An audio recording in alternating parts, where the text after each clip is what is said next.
Welcome back, everyone, to another segment of Rabbi Jeff Speaking Abashir, where we attempt to understand the meaning behind the instructions of our sages and how it's relevant to our lives today. We do this, of course, using the thoughts of our teachers before us and try to make them applicable to our times. Feel free, please, to contact me with any comments or questions at rjfromlj@aol.com.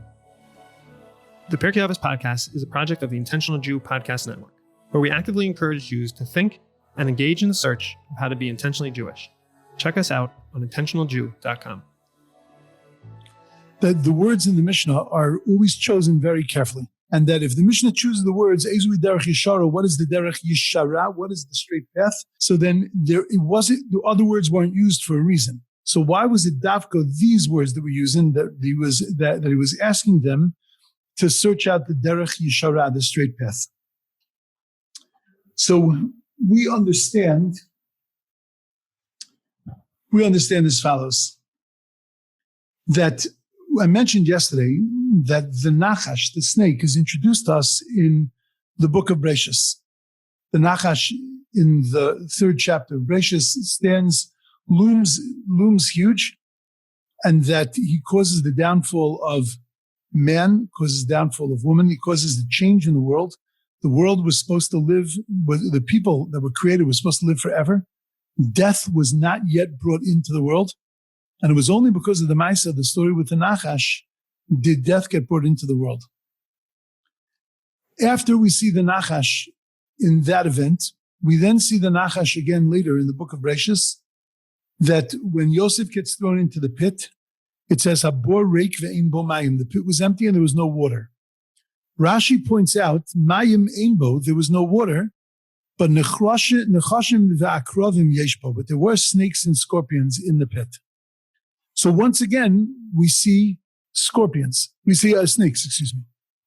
We then have Moshe, who, when God comes to him and tells him to go and to take the Jewish people out of Mitzrayim, Moshe demurs. He says, no, I don't want to do it.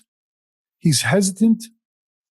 And he's not sure how the Jewish people are going to listen to him. So God shows Moshe, he tells him to take a stick, throw a stick on the ground, and the stick is going to turn into a snake. And again, for the third time, we see Nechashim, we see snakes. We then see later that when the Jewish people complain about no water, before they're about to enter into the land of Israel, so then they are stricken with a plague, and to heal them, they're meant to look at a copper serpent that is on a stick. And once again, their trek in the desert ends with a Nachash. The world began with a Nachash. The Torah ends with a Nachash.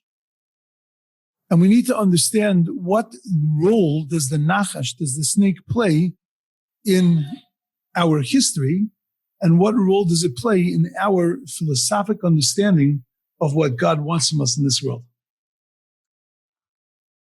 When the snake was punished, the Torah tells us the snake was punished with two different punishments. The snake was punished that it had to walk on its belly, and he was told that he had to eat dirt his entire life. We spoke a few weeks ago about the concept of the snake eating dirt and why that was a terrible punishment. The punishment was that the snake was now disconnected, cut off from God. Because anything that the snake needed, anything that he wanted, was sitting always right in front of him. Food was prepared. Everything was there. He didn't have to hunt. He didn't have to worry. Everything was given to him. And in essence, what God was doing was cutting the snake off from God. That was a great punishment. The second punishment, though, that God gave the snake was that he had to slither on his belly. Why is that a punishment? He gets around pretty quick. A snake doesn't have a problem moving. He doesn't have to worry about his feet getting tired. He doesn't have to worry about tripping over anything. Snakes got it pretty good. Very interesting that when you talk about somebody who is a dishonest person, a person who slithers, a person who goes shucks and jives, goes to this direction, then goes to that direction. You call that person a snake in the grass. When we look at something that's dishonest and something that's not straight, we compare it automatically to the snake. The fact that the snake had to walk on its stomach, had to slither on its belly and slither through the world, when you see a snake, all of a sudden, it engenders a certain fear and discomfort in a person. And it symbolizes crooked living. What's the difference between crooked living and straight living? Crooked living is really based on a person's own feeling. It's subjective. It's based on their own emotions. You have a choice, and therefore you make those choices. Whereas straight living is really objective living. It's consistent living. It's living with a past, living towards a future. And I'll give you a beautiful way of looking at it. If you take this, every person has to hope that their life is this way. You take a dot and put it on a chart at the very beginning of your life. Then you dot every major event in your life and major decisions that you've made. And then you put that last dot on the chart. And what a person has to hope and pray is that you can draw a straight line from the first dot to the last dot. That everything that you've done, everything that we have accomplished, everything that we have been involved in, every major decision that we have made in our lives is consistent, and it's bringing us towards our end. Take a look at a person who doesn't have a consistent life. And if you tried to chart their life, it would be like the stock market. It would be up and down and up and down. And you couldn't draw one straight line through it. That's living in a snake kind of way. That's slithering through life. That whenever something comes up, sounds good, I'll go there. Sounds good, I'll do that.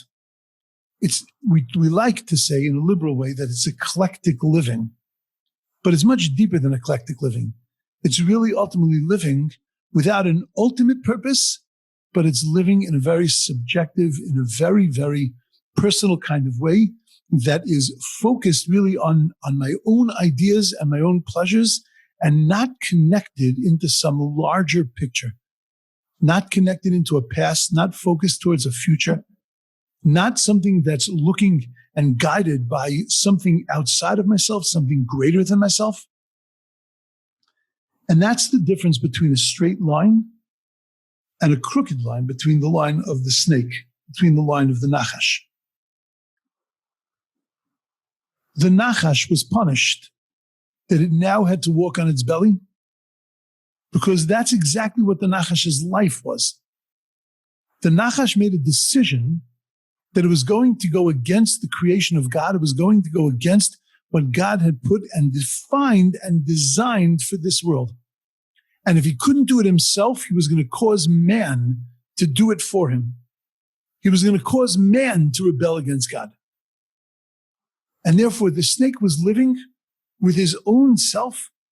He was living with his own emotions. He was living with his own choices, not living with absolute choices, not living with larger choices.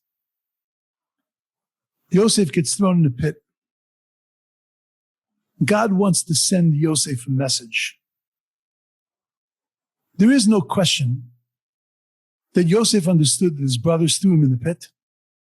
Yosef understood that his brothers made a terrible blunder. And if Yosef was a regular human being, he had two choices in front of him.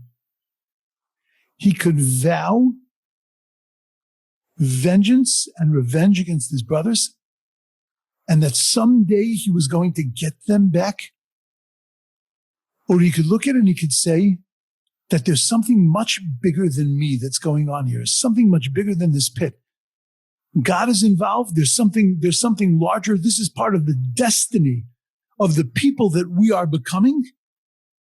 And therefore, I can't vow revenge because this is much greater.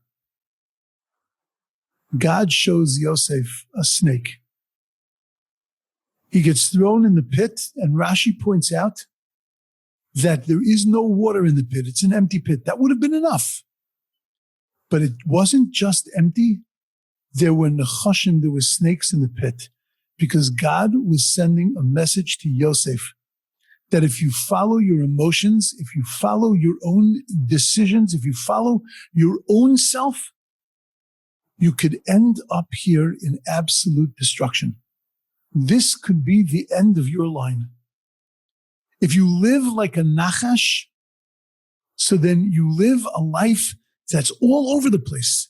A life that's a little bit here, a little bit there, that just keeps shucking and jiving and moving and slithering, but it's not a consistent life. Moshe and Aaron go to take the Jewish people out of Mitzrayim, and the stick turns to a snake. The stick could have turned into a hyena. It would have been a great trick. It could have turned into a gnat, and it would have been a great trick. Why Dafka turned into a snake? Because again, God was sending a message. If you follow your emotions, now at the very birth of the Jewish people, you need to hear this message. If you follow your emotions, if you slither and you move in every direction, if you don't have a consistent guide, if you're not living by an absolute set of values, then you'll be nothing more than a snake. But if you follow the derech hayashar, if you follow the stick, if you follow the straight path, if everything you do is connected, everything you do is consistent, so then that's going to end in geula, that's going to end in redemption. If you look at the middle of the Torah, we mentioned yesterday that the word in the middle of the Torah is about, it's in Parshas Shmini, which deals with the laws of kashrus. The letter that's written, that is the center fulcrum of the Torah. It's the middle, when you count the letters of the Torah, it's the middle letter of the Torah. It's written bigger than all the rest of the letters in the Torah. You can find it easily in a Torah scroll. When you open up a Torah scroll, there's this vav that's 3 times the size of any other letter and thick. And the vav is from the word gachon, which is talking about the snake slithering on its belly. And right there in the center of the Torah, God sends a message with the letter Vav, straight, yashar, stick, in the word snake, that you have to make a choice. Are you going to live by absolute values? Are you going to live yashar? Are you going to live straight? Or are you going to live subjective? Every day is a new day, because every day you're a new person. Every day you're thinking in a new way. We spoke the other day about being mechadish, about rejuvenating yourself, but rejuvenating yourself within the context, rejuvenating yourself to the same point, but not picking a different point, picking a different focal point, picking a different goal every day. The goal is ultimately the same. Serve God, connect God, become a good person. That goal can never change. When that goal changes, then you become like a nachash. But when that goal is solid, focused, then you're like a stick, you're yashar, like the vav in Gachan. And at the very end of our trek in the desert, before we enter into the land of Israel, God sends us the same message. There's a snake on a stick. And what God is sending us, He's telling us that through your lifetime as a nation, you're going to be sick. There are going to be times when you're going to suffer. There are going to be times when you're going to go through bouts of bouts of sickness. And you want to know how you're going to heal? You're going to have a choice. You can either go like a snake, or you can choose the derech hayashar, you can choose the straight way. You can choose the straight path, the consistent path, the path that resonates with your internal integrity. And if you do that, that's going to heal you. That's going to get you into the promised land. That's going to bring you to geula. It's going to bring you to redemption. Noach comes out of the teva. Noach has a choice. He can reestablish the world by the principles of yashrus, by the principles of straightness, of consistency, or he can become subjective, get lost in himself. He can get lost in his own emotions. Noach plants in the ground. The Torah no longer calls him an ish tam, no longer calls him a tzaddik. It calls him an ish ha'adama. He gave himself over to physical living. He gave himself over to the land. And he planted a vine. A vine is crooked. It's not a straight up tree. It's not a tree with a majestic trunk and leaves that flow out into the air. It's like a nachash. It's like a snake. It shucks and it jives. And Noach makes a decision. Even that vine could be used for something beautiful, Kiddush and Havdalah. It could be used for something magnificent. And instead, Noach chooses to get drunk. He chooses shichrus. His life now follows not the straight path, but the path of the Nachash. And he fades off into the sunset. And we never see him again. Avraham Avinu comes into the world. And Avraham Avinu plants a tree. He plants an eshel, a beautiful, majestic, straight-up tree. Because Avraham Avinu understands the mistake of Noach's planting. And Avraham Avinu plants a yasher, something straight. Because that's the choice that every human being has.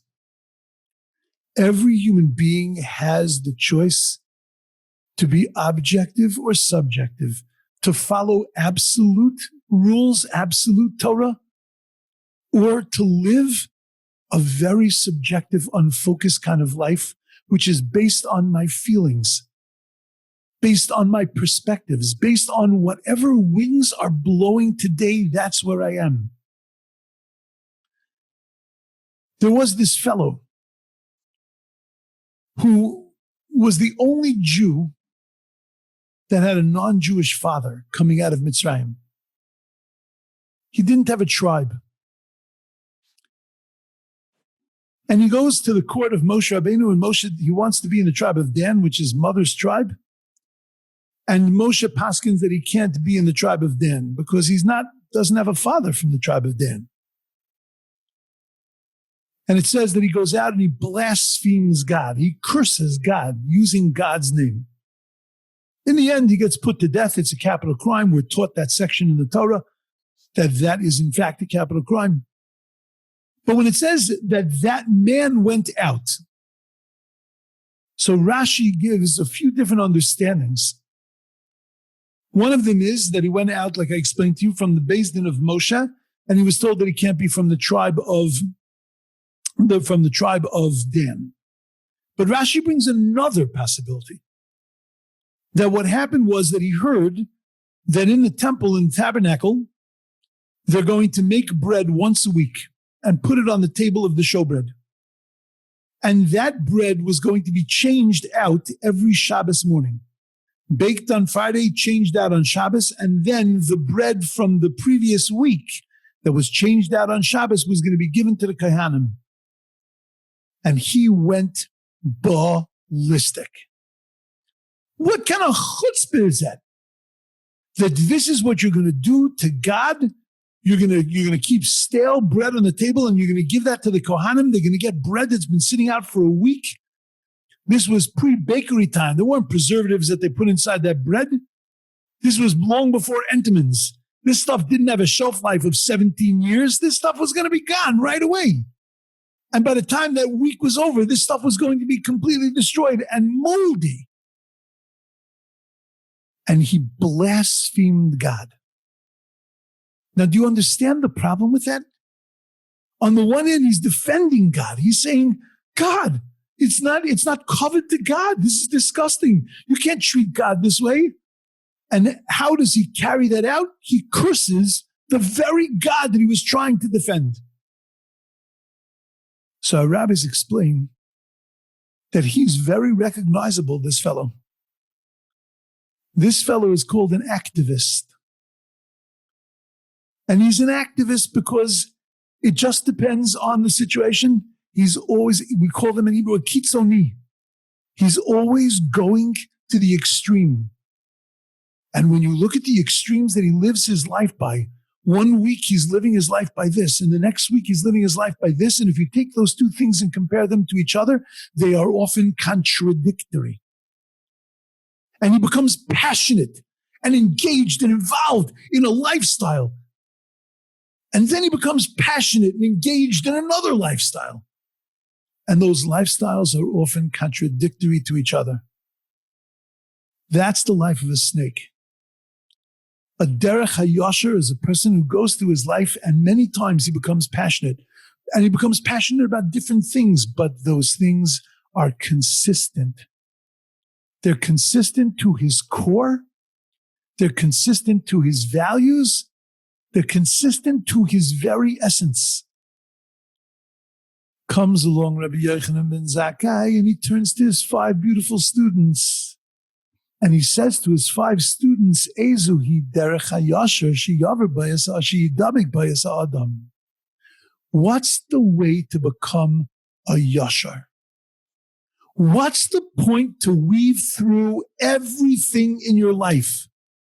From your job to your family, to the way you raise your children, to where you go on vacation, to how you do your leisure time, to the kind of Shabbos you have, the kind of Yom Tov you have. How do you stay consistent? And each student, digging into themselves, each student tells him, a good friend, a good neighbor, a good eye. And his final student tells him, if you weave a good heart into everything you do, if everything you approach with a good heart, that unifies everything, and you'll be living the life of a stick, not the life of a snake. You'll be living derech hayashar. You'll be living a consistent life. A beautiful, amazing, incredible life where you had incredibly diverse experiences, but they were all connected to each other. They were all consistent with each other. And that's what Rabbi Yochanan ben Zakkai wanted his students to understand. So, he said to them, go out and realize this.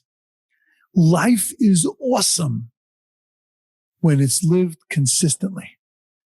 It's eclectic and it is engaging and it is beautiful and it's new and you get all kinds of variety, but all of it is connected to one derech hayashar. And that's what he wanted them to explore and to incorporate into their lives. And with that, I feel like we need to make a siyum. It's like finishing a tractate in Talmud.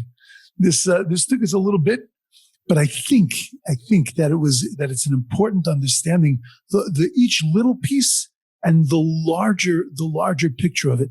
There are 2 large takeaways from it. And the first is that when you look at individuals and you're able to recognize the value of an individual, you can look at the quality of an individual. That's not singling them out over others, but it's recognizing everybody's input into the whole, and everybody inputs into the whole. Everybody's got a contribution to make to the whole. And then the other major takeaway from the general Mishnayos is this concept of derech hayashar, this concept of living a consistent life. You know, I have to tell you that if I had one word that I would hope would end up on my tombstone, I don't need the usual stuff on my tombstone. You know, great father, great grandfather, great brother-in-law. I know that. I don't need that on my tombstone. The thing that I need on my tombstone is I need the word consistent. That's what a person has to shoot for in their life. Derech hayashar. that it's a flavorful life, colorful life, but it's yasher. It's all connected to the same point.